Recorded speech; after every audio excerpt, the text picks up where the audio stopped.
Ladies and gentlemen, we are at risk. We are at risk due to the rise of the misleading and false information online. And it is accompanied by the emerging roles of cynicism and denial. It is a fact that most of the society is affected and influenced by the media, whether it's from news, entertainment, social media, and other forms of information. There is no virus more lethal than cynicism and denial. Viruses come and go, but the way information is controlled by the media is what makes a huge difference. All of that made us question, what is the truth and what is not? Who should we believe?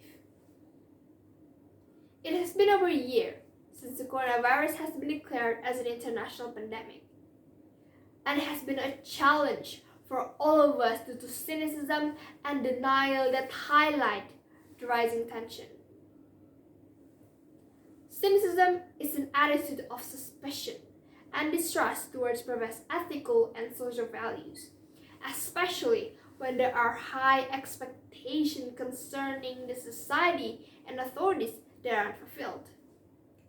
It can manifest itself as a result of frustration and distrust towards the society and the authorities. And it is followed by denial.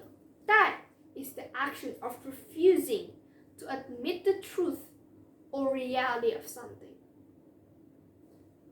So why do we feel and act that way?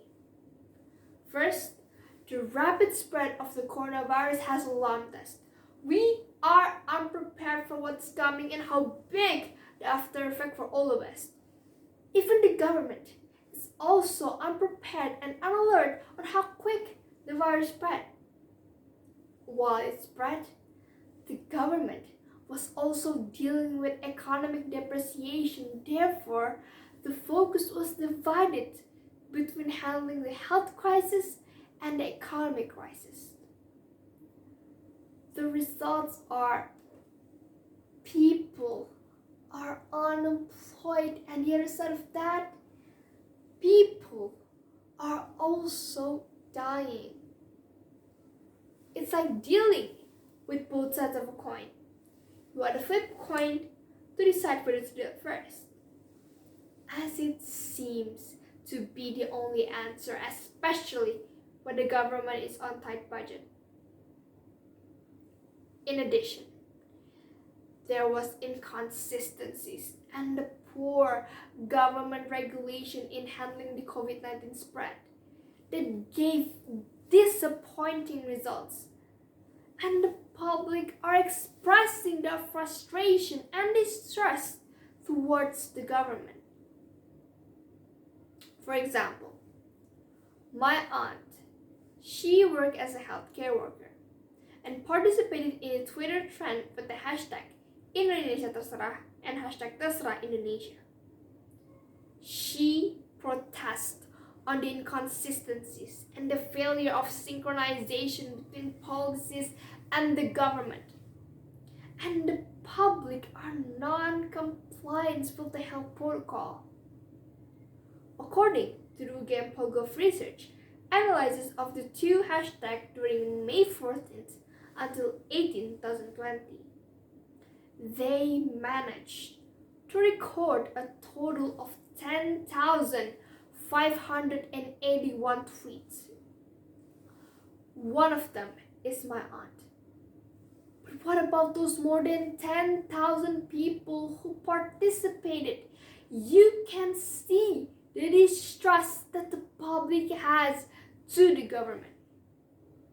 But for $1 million question, can it be stopped?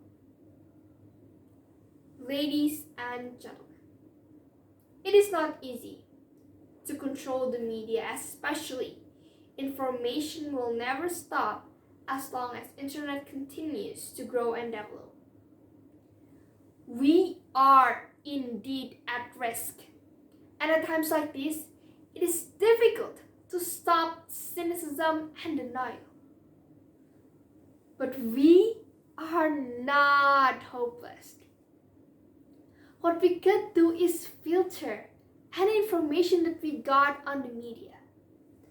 Put your phones down for a few hours and try to find something new to do or find new hobbies. It is okay to not know every information that are available on the media.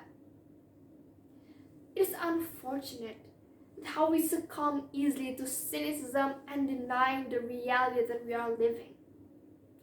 Try to accept the situation and find a common ground with others because we experience this together.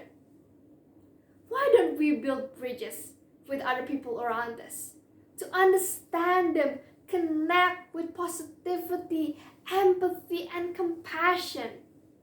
We can use this attitude to evaluate our values and actions. As Carlo McKinns once said, cynicism is easy. An optimist is a braver cynic. It is all starts from you.